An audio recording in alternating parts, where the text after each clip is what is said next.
Picture this. It's a Tuesday, about 12:30 in the afternoon. Prime lunch hour. Right. And you are standing in line at a deli. You're staring up at one of those chalkboard menus with the handwritten specials. The air smells like pickles and fresh bread. Best smell in the world. It is. And your stomach is actually growling, like audibly.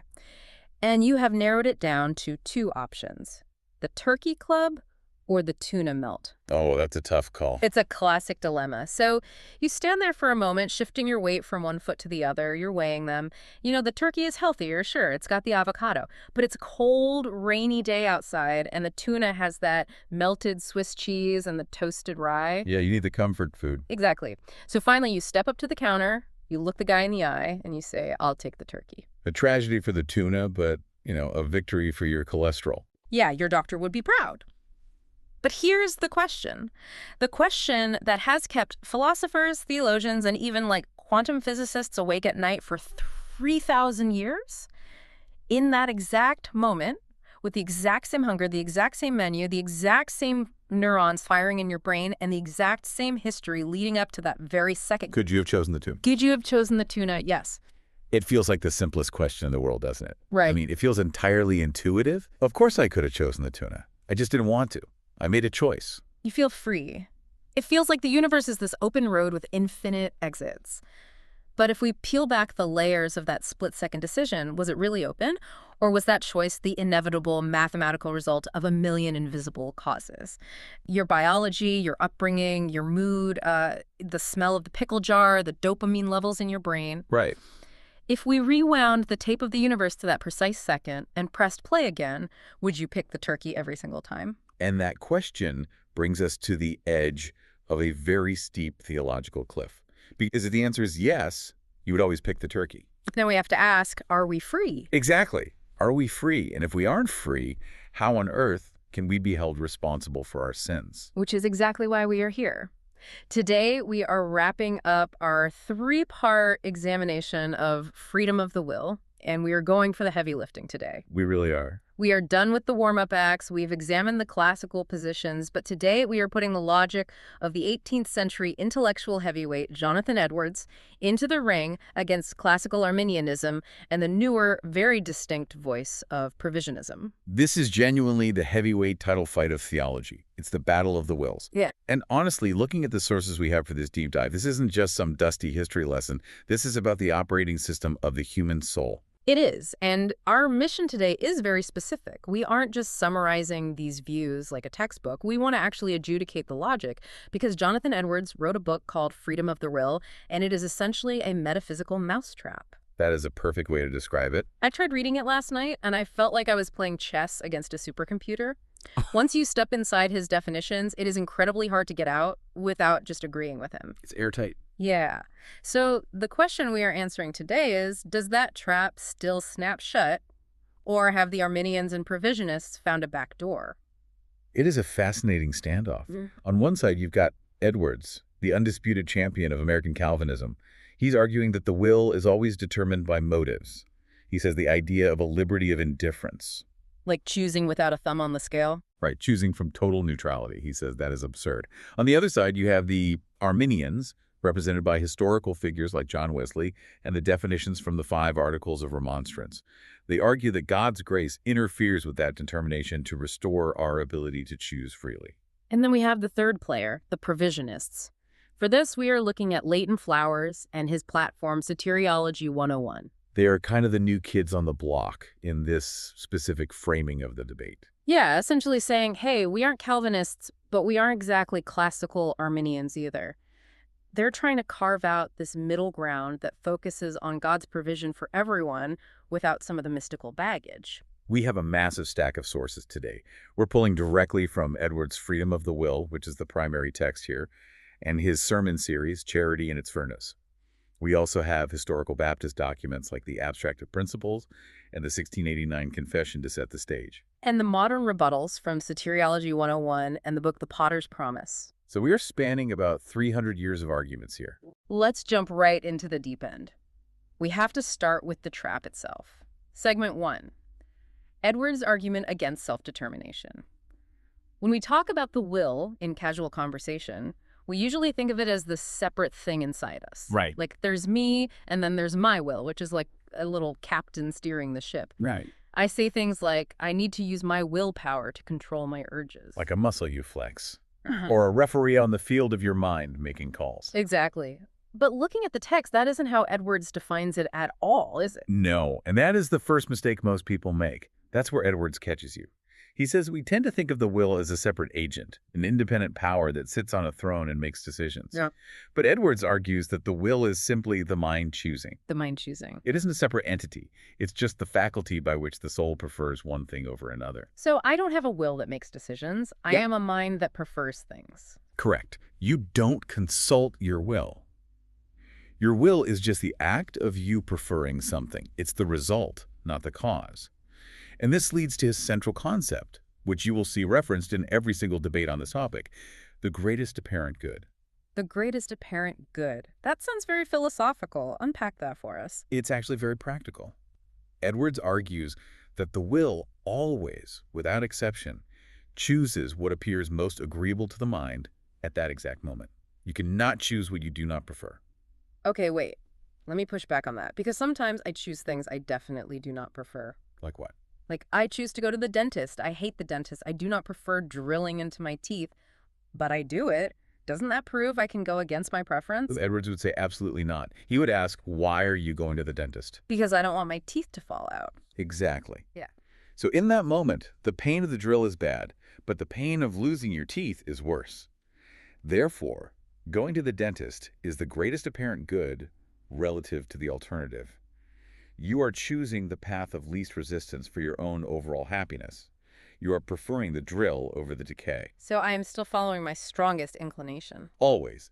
Edwards says it is impossible to do otherwise. To choose something is to prefer it. If you truly preferred sitting on the couch more than saving your teeth, you would have stayed on the couch. The fact that you got in the car is physical proof that the motive to save your teeth was stronger than the motive to avoid the pain. So going back to the deli, if I choose the turkey, it is because, in that split second, the turkey appeared more good or agreeable to me than the tuna. Precisely. And good here doesn't necessarily mean moral. It just means pleasing. It implies that all the factors, the health, taste, price, mood, the look of the cheese, everything converged in your mind, and the turkey motive weighed 51 pounds, and the tuna motive weighed 50 pounds. The scale tipped. You chose the turkey. And if the scale tips, I must choose the turkey. Yes.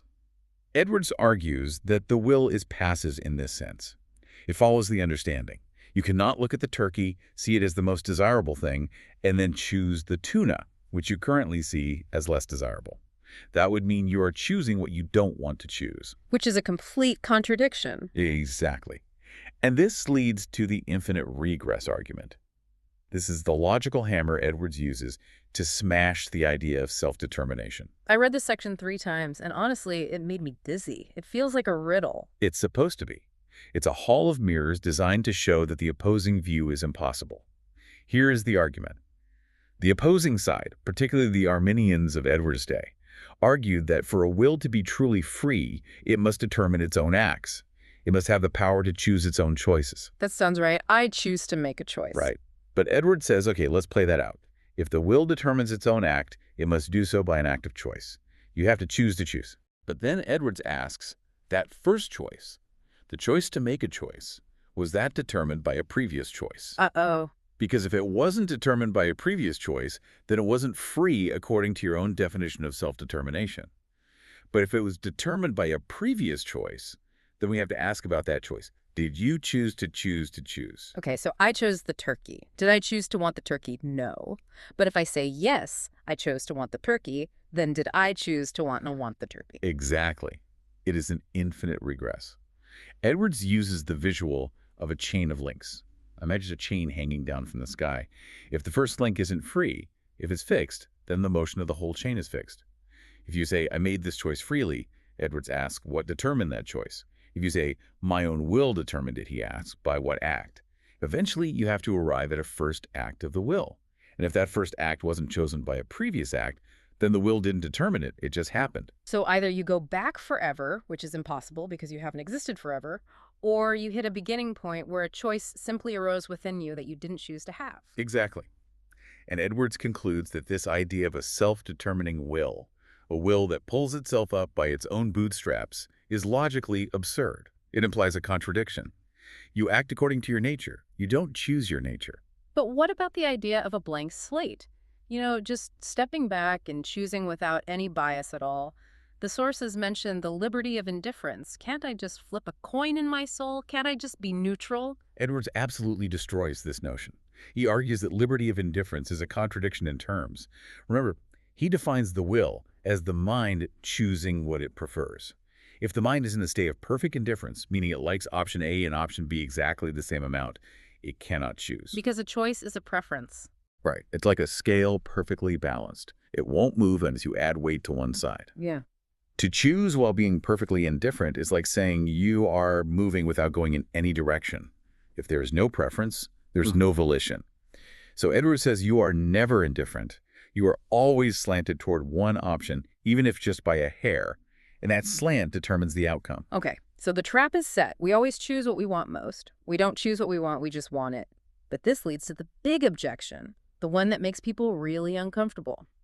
If we are just following our strongest motive, like a train on a track, aren't we just robots? If I murder someone because I wanted to murder them and I couldn't help but want it, how can you put me in jail?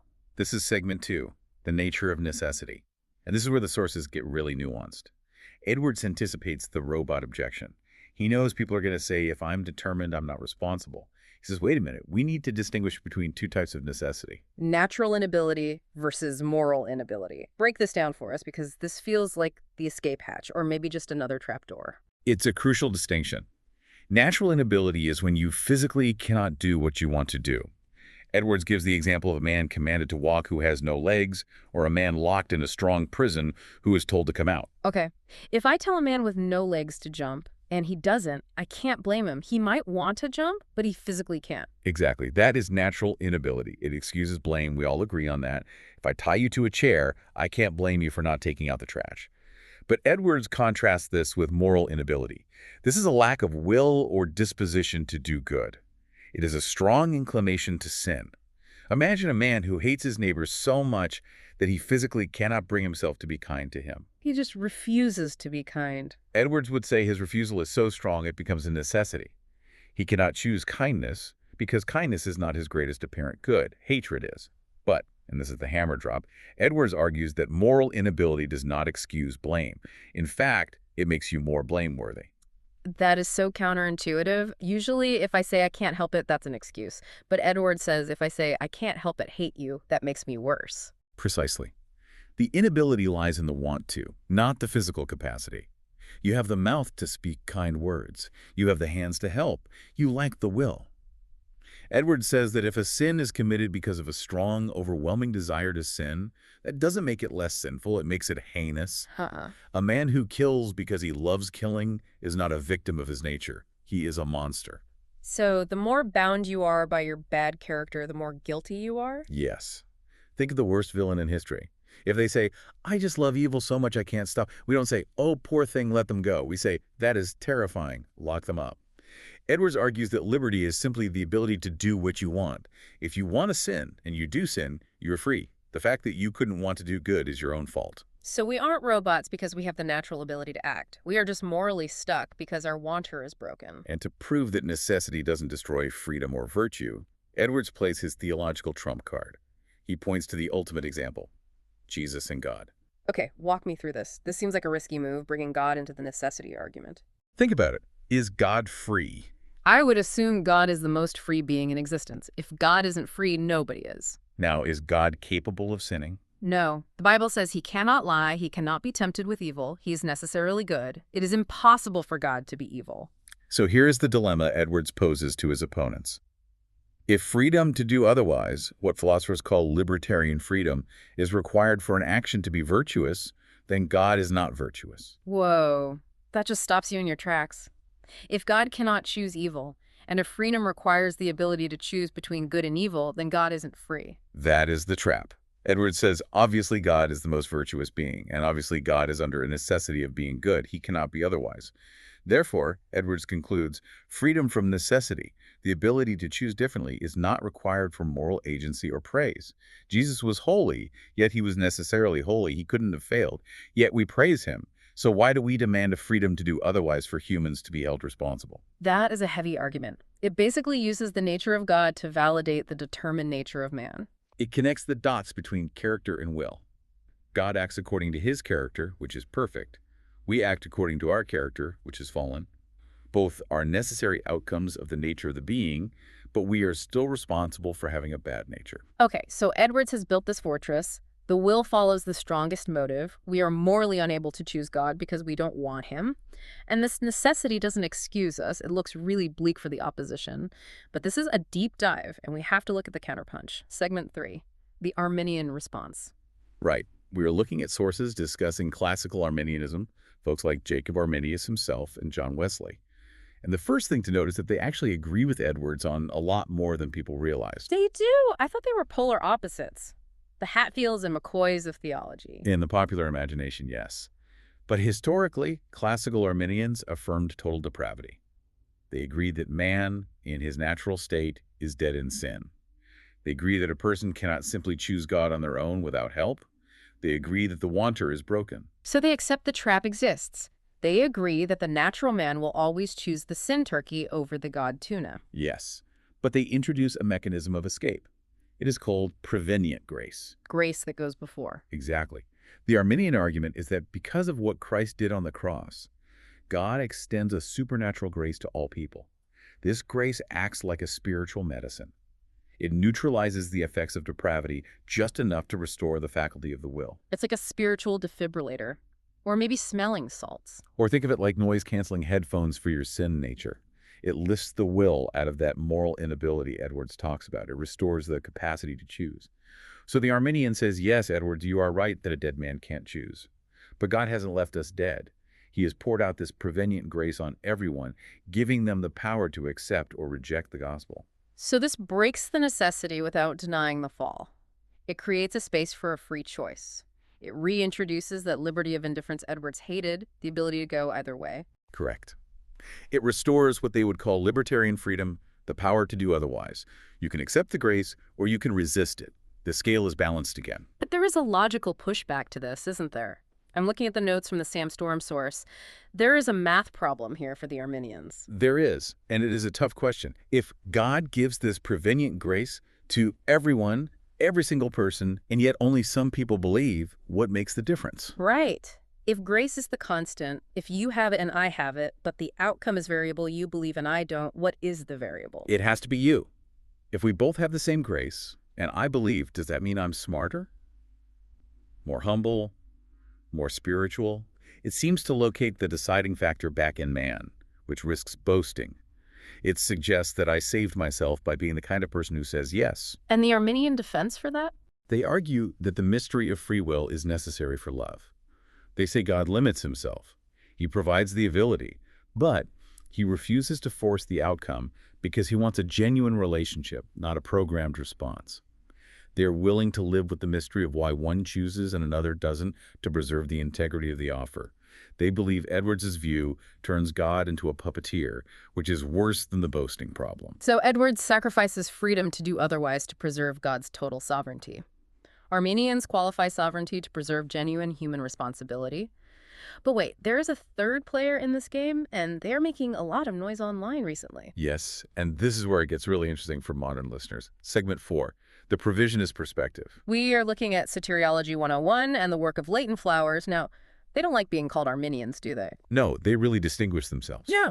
Provisionism, or sometimes called traditionalism in Baptist circles, tries to find a middle ground. They reject the Calvinist determinism of Edwards, but they also reject some of the Arminian baggage. Specifically, they don't think you need this mystical, prevenient grace sap to be able to respond to God. So they think people can just choose. Yeah. Yes. They argue that the fall damaged us, sure, but it didn't destroy the fundamental human capacity to respond to a plea. They use the prodigal son analogy a lot. The son was in the pig pen, he was lost, but he came to his senses. He didn't need a supernatural lightning bolt to realize he was hungry and go home. What is their main critique of Edwards? They go after the language. Flowers argues that Calvinism relies on compatibilism. This idea we discussed that determinism and responsibility are compatible. He calls it cosmetic language. Cosmetic language. Like putting lipstick on a pig, in a way. He argues that Calvinists redefine words like freedom, choice, and love to hide the reality of determinism. He says when a Calvinist says you have a choice, they really mean you will choose exactly what God decreed you to choose. Provisionists argue this is deceptive. They want a common-sense reading of the Bible. So when the Bible says whosoever will, they think it means, well, whosoever will. Right. They argue that the Bible clearly implies people could have done otherwise. They reject Edwards' notion that desire is fixed by God. They believe God created a world where the human will is a cause in itself. It's not just an effect of prior causes. They believe the will is an agent. Now, we have to talk about the pottery, because you can't discuss this topic without hitting Romans 9 and the analogy of the potter and the clay. This is usually the mic drop verse for the Calvinist side. This is the battlefield. Edwards and Calvinists read Romans 9 as the potter, God, having absolute rights to make one vessel for glory and one for destruction, purely based on his secret counsel. The clay doesn't get to ask why. It emphasizes God's right to do whatever he wants with his creation. Who are you, O man, to talk back to God? It seems pretty clear. But the Provisionists, specifically in the book The Potter's Promise, flip this on its head. They ask a detective question. Wait, where did Paul get that analogy? He got it from Jeremiah 18. So they go back to the source code. What happens in Jeremiah 18? It's a completely different scene than what most people imagine. In Jeremiah, the potter is working with the clay on the wheel. And the scripture says the clay was marred in his hands. The clay resisted the shape he was making. So because it was marred, the potter reworks it into a different vessel, a vessel for common use or destruction. Oh, I see the difference. In the Calvinist view, the potter makes the clay marred on purpose. In the Provisionist view, the clay mars itself and the potter responds. Exactly. They argue the hardening of clay, like Pharaoh, for example, is a judicial act. God hardens people who have already rebelled. It is not an eternal decree that happens before they are born. It is God responding to their choices. They argue this preserves God's character. He isn't creating people just to destroy them. He is judging those who refuse to be molded. That is a crucial distinction. It shifts the cause of the hardening from God's decree to man's rebellion. It turns the mystery of sovereignty into a method of judgment. And this brings us to one of the thorniest problems in the whole debate. Segment 5, the problem of foreknowledge. This is the part that hurts my brain. I will be honest, when I read this section of Edwards, I had to put the paper down and just stare at the wall. It is high-concept stuff. Edwards has a fortification here that is very hard to breach. He equates foreknowledge with necessity. How does that work? The argument goes like this. God knows everything. He is omniscient. He lives in eternity. So God knows with absolute certainty that you will eat a sandwich tomorrow at noon. Okay, I'm tracking. He sees the future. He knows I'm a turkey club guy.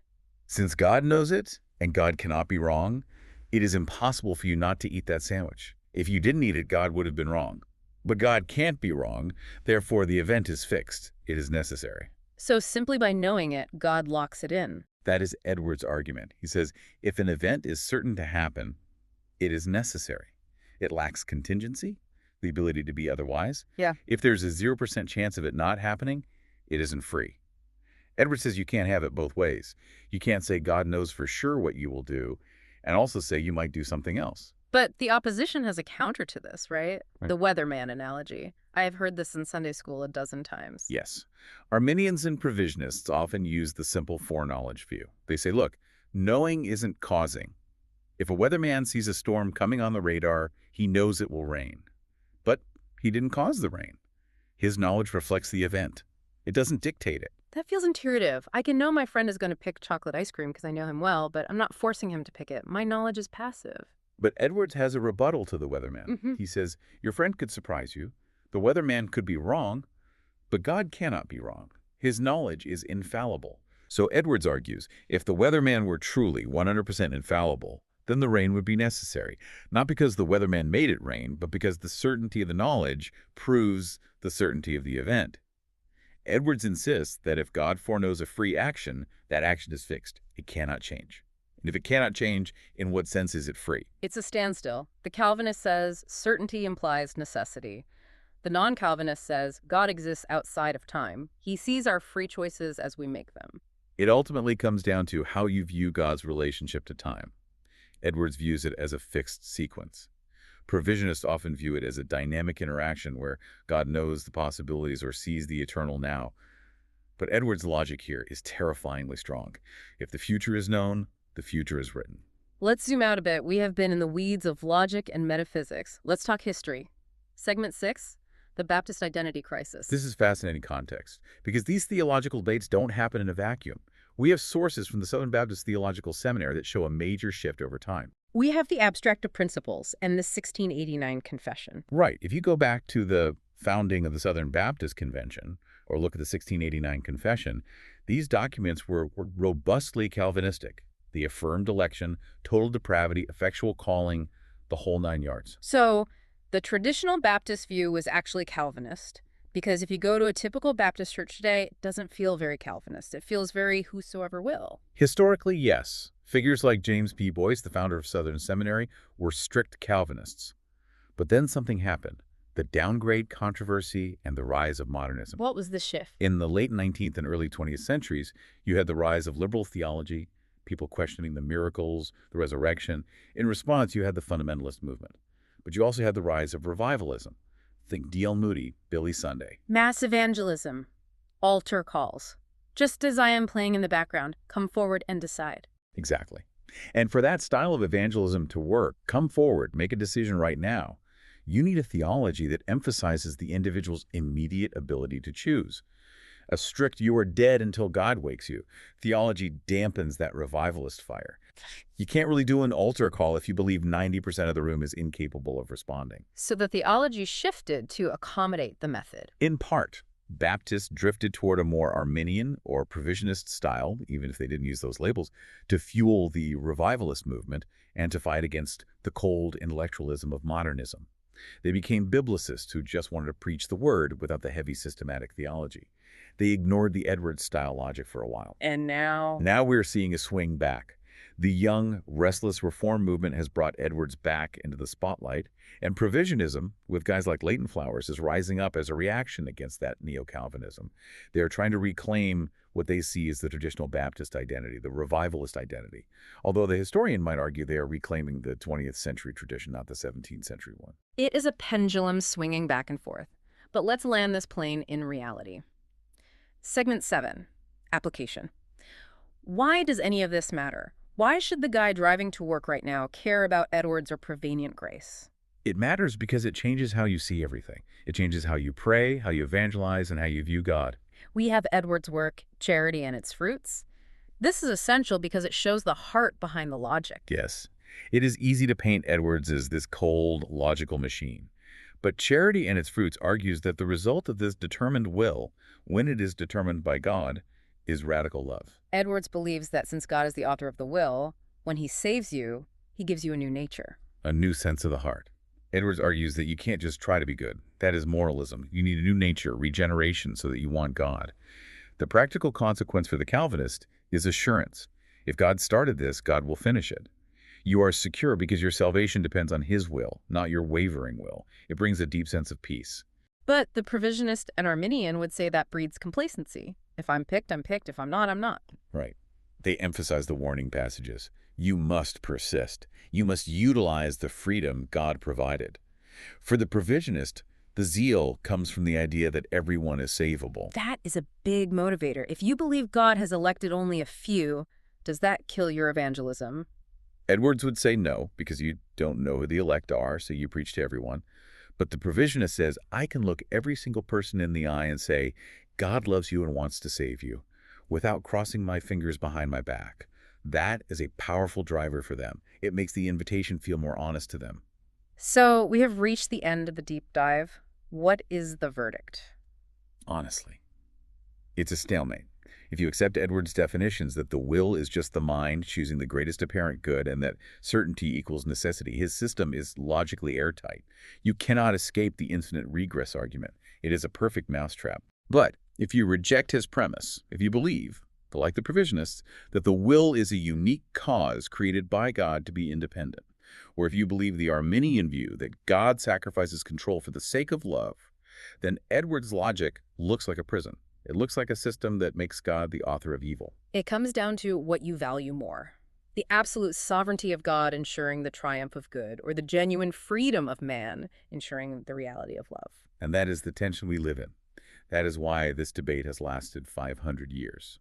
I want to leave you with a final thought, something to chew on.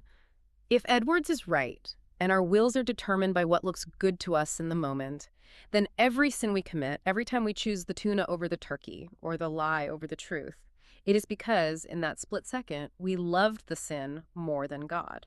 We perceived the sin as our greatest good. Exactly. Does that make us victims of a determined universe? Or does it actually reveal the terrifying truth about the darkness of the human heart? Maybe the fact that we naturally find sin agreeable is exactly why we need a rescue that we didn't choose. That is the thought that keeps me up at night.